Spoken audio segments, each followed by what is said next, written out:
Well, good evening, everybody. This is Nolan with Positively Osceola. Hope everybody's having an awesome, tremendous Tuesday today. I know I sure am. Welcome back to another episode of Positively Osceola's own Sports Talk Live, where we just pretty much talk about, recap, go over all sports in and around Osceola County. This episode is going to be a good one, talking about some football players who have made some big numbers, and we're also going to be talking about some softball too.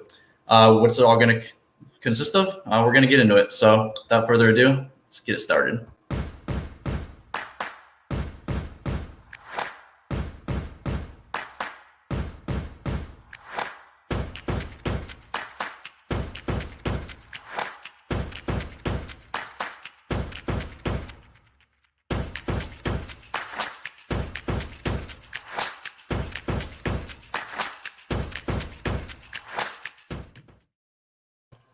So right off the bat, 7 athletes from Osceola County were named to All-State this week by FloridaHighSchoolFootball.com. The website compiles all state teams from input for coaches around the state, player statistics and rankings from MaxPreps.com.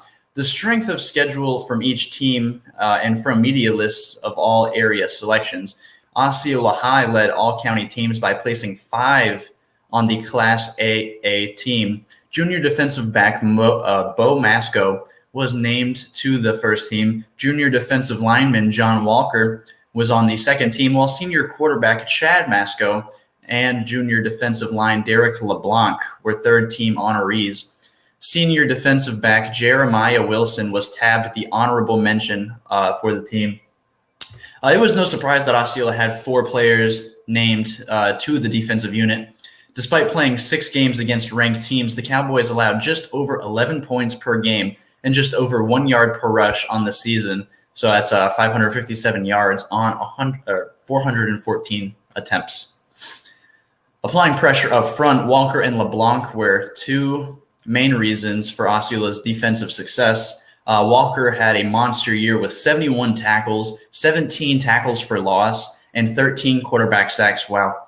Overshadowing LeBlanc's impressive numbers of 38 tackles, 12 tackles for loss, and 8 sacks. Those kids are out there playing like prime Aaron Donald on the Rams.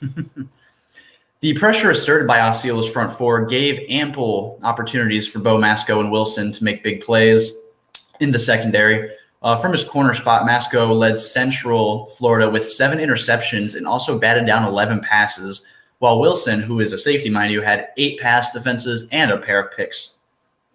With Chad Masco at quarterback its past 2 years, Osceola transformed itself from a team that ran the ball almost 90% of the time to a much more balanced attack that saw a run-pass ratio of nearly 60-40 last year. So that's a major increase, going from a team that had only run plays 90% of the time to go to 60-40. You can tell there were some major changes for that offense.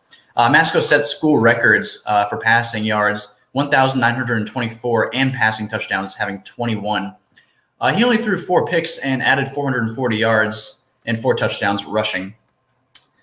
On to Harmony. Harmony's Tyler Evans and Celebration O'Neal Sinatus, a pair of record-breaking junior running backs, were selected to the third team honorees. Emmons made the third unit of the Class 7A as a team, Class 7A team as a running back, while Sinatus was third team of the Class 8A team as a utility player.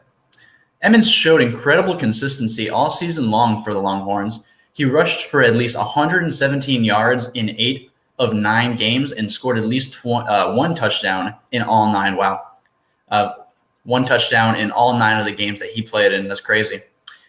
He was among the state leaders with 26 touchdowns scored and set school record for rushing yards, which was 1,363, and all-purpose yards, if you want to get technical, 1,709.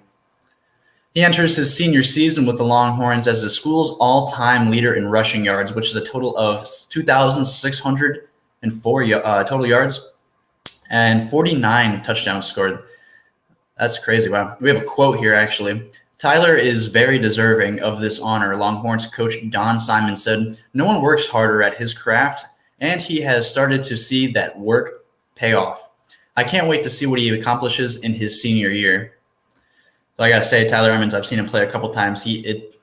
all this adds up. The dude is a monster. Bottom line, he is a freak of nature athlete. So Sonatas rarely left the field for celebration, starting on offense, defense, and playing on most special teams. He finished the season averaging more than 9 yards per carry, rushing for 1,861 yards and 23 touchdowns. He was also a good receiver, catching 31 passes for 317 yards and 3 more touchdowns. Like Emmons, he enters his senior year as the school's all-time leader in rushing yards, 2,675. Total yards, 3,000, and touchdowns scored, 33. So both of these guys are absolute monsters. Wow. We have a quote here for Sonatas. Although there are a lot of great players in the state, I think being named third team is a bit insane for an athlete who played an average of 130 snaps a game and put up those numbers when every opponent he played was stacking the line to stop him.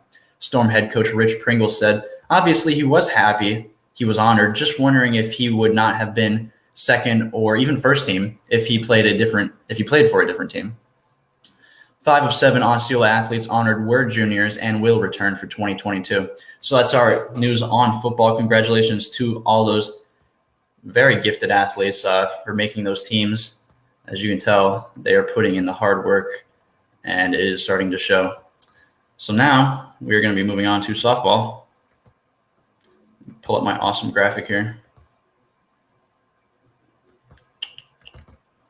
Alrighty. Softball. So, after 2 weeks of games, most county teams were slated to start their Orange Belt Conference schedule last week before Mother Nature stepped in, of course, raining out 8 games, including the OBC opener for 5 teams. Wow. This year's conference race could be a wide-open affair with at least 4 teams having a chance to contend for the title. In addition to the OBC title, of course, teams will be trying to build a resume that will affect their district seeding and hopeful advancement to the state playoffs. Osceola's Miranda Watford's team is off to a 2-2 start, but saw its OBC opener with celebration postponed by Thursday's rain. Rain's never a good thing.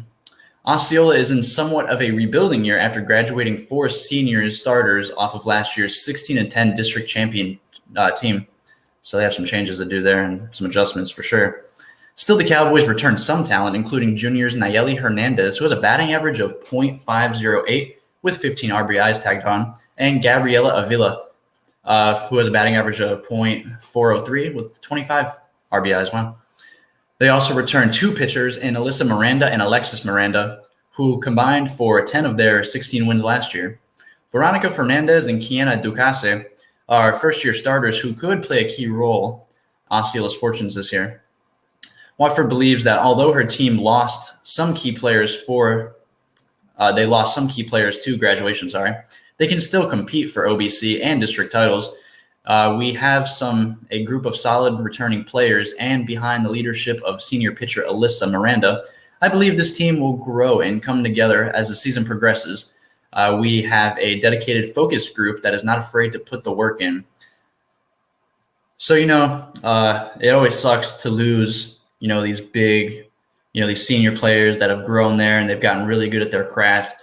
But it's always good to add young talent, especially if they're good talent, to your roster, because then you can work with them, build them, and make them even better going up through the years till they get to their senior year, to the point where you have a dominating team.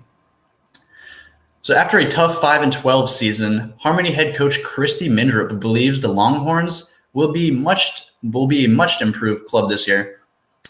She says the team has a new chemistry and a new fire under them, she said. We have worked hard in the weight room and on the field in the offseason and have both the talent and desire to compete for the OBC championship.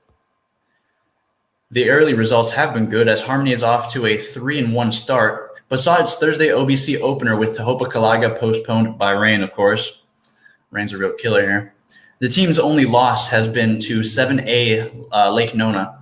Harmony's top returning hitters include Dominica Cohot with a batting average of .229 with 7 RBIs, and Ireland Sibbett, who is a junior with .225 average and 5 RBIs, while the Longhorns return a trio of experienced pitchers in Brinley Cowart, Amanda Whalen, and Ireland Sibbett. They look for transfers Tori Moore, Ariel Rivas, and Angelica Castro to factor into the Harmony lineup, as should freshman pitcher Lindsey Green. A program that has struggled to be relevant since the school opened, Liberty High School has appeared headed for big things in 2020 when they got off to a 6-0 start right before COVID canceled the season and ruined things. It also ruined my senior year of high school too.